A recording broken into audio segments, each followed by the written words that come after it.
नमस्कार.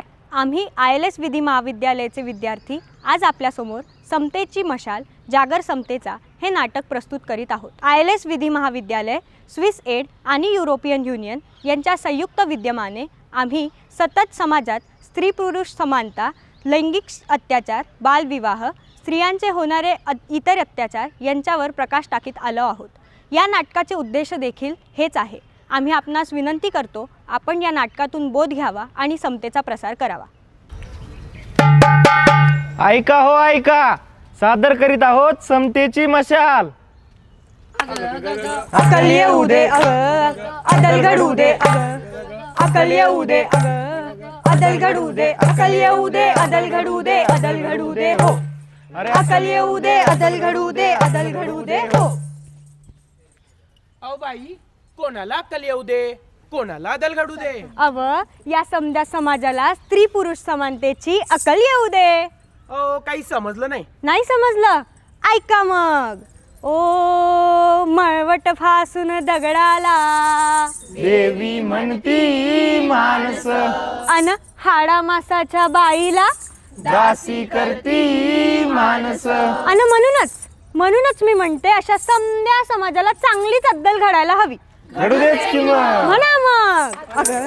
अकल येऊ दे अदल घडू दे, अकल येऊ दे अदल घडू दे, अकल येऊ दे अदल घडू दे, अदल घडू दे हो. अरे अकल येऊ दे अदल घडू दे, अदल घडू दे हो. नाही चालणार, नाही चालणार. भेदभाव नाही चालणार. अरे नाही चालणार, नाही चालणार. अरे अरे अरे अरे थांबा, काय चाललंय हे? कसला गोंधळ? तू हो रे बाजूला. आज आम्ही शांत बसणार नाही. आम्ही आमच्या हक्काची लढाई लढतोय. ओ बाई, काय म्हणताय तुम्ही? अहो जग किती पुढे गेलंय बघा. कवार समानतेचं रडगाणं गाणार आहे तो तुम्ही तर मुख्यमंत्र्याच्या लाडक्या बहिणी म्हण. अहो अर्ध्या तिकिटापासून तर मोफत शिक्षणापर्यंत पूर्ण सुविधा तुम्हाला आहे. एवढंच नाही तर लेडीज फर्स्ट हा सामाजिक शिष्टाचार आहेच संधीचं सोनं करायला. ओ दादा, मला सांगा, खरंच काहीतरी उपयोग होत असेल का हो या सगळ्या सोयी सुविधांचा, योजनेचा? अर्थातच भरभरून पैसे देत आहे आमचं सरकार. अहो तुमच्या सरकारनं किती बी पैसे दिले तरी ते दिलेले पैसे कसे वापरायचे याचा निर्णय घ्यायची क्षमता आहे का बाई? अहो 100 पैकी फक्त 18% बायका ज्या घरी हातभार लावतात त्यांना हे स्वातंत्र्य आहे की त्यांनी कमवलेले पैसे त्यांनी कसे वापरावे याचा निर्णय घ्यावा. आता आपल्या वसूचंच बघा.